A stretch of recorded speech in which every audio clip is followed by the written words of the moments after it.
In this video, I'm going to be sharing with you some of the most recent stats for Hamilton, Ontario's housing market from March of 2023. My name is Steve LoPresti. I'm a real estate agent and property manager here in Hamilton, Ontario. So if you have any questions about Hamilton's housing market at all, feel free to reach out to me. My contact info is down in the description, and I'm also going to throw it up on the screen there for you. So overall, in March, we saw an improvement of the new sales and new listings compared to earlier this year. This is typical for the season. As we move from winter to spring, we usually see increases in these numbers anyways. So in February of 2023, we saw 464 sales, and then in March of 2023 we saw 624 sales. So while it has improved from the previous month, it's still one of the lowest numbers that we've seen in March for Hamilton in over a decade. One reason for the decrease in sales is the rising lending rates, but also we've seen a notable reduction in the amount of inventory and the amount of properties being listed for sale on the market. This lack of available options has limited buyers' choices, and a lot of them are deciding to wait until things change. In March, there were 928 new homes listed for sale, which is higher than the 736 homes that were listed in February. Again, that number is still 22% lower than the typical volume seen this month and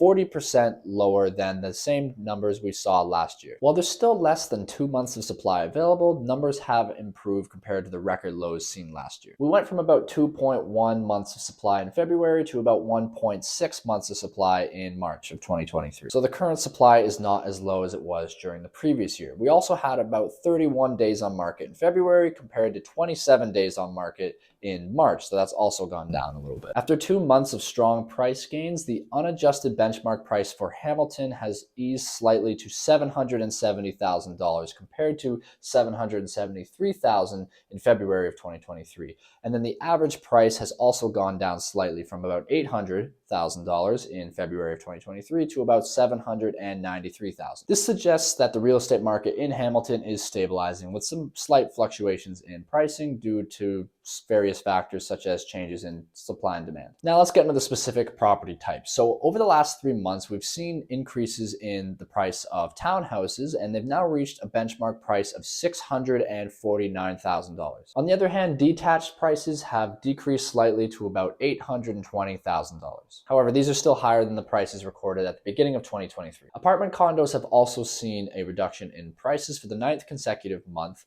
with a benchmark price of around $466,000. Keep in mind though that apartment condominiums have also seen the smallest decline over the past year. So they only saw about a 12% reduction in prices, which is not bad compared to the 23% reduction in detached homes. New listings and sales have gone up in Hamilton overall since the first 2 months of 2023, but not all regions saw a typical increase in their inventory. Dundas, West Hamilton, and the Hamilton Mountain in particular have seen more sales than they have in new listings. They've also seen reductions in their inventory levels compared to February. Hamilton Mountain has the least amount of supply with only 1 month's worth, but again, keep in mind that this is still better than the same time last year. It's difficult to predict where things will go in the future. There's a lot of uncertainty right now, but for the moment, it looks like Hamilton's housing market conditions are stabilizing. We're no longer seeing these large increases and decreases in the prices. Things have leveled out. All right, so that was my Hamilton, Ontario housing market update for April of 2023. I'm going to be putting out one of these every single month, so if you're interested in that, don't forget to hit that subscribe button so that you don't miss it. And if you like this video and found some value in it, please drop a like and leave a comment letting me know what your thoughts are. And again, if you have any questions about Hamilton, Ontario's real estate market in general, feel free to reach out. All right, thanks for watching. I'll see you next time.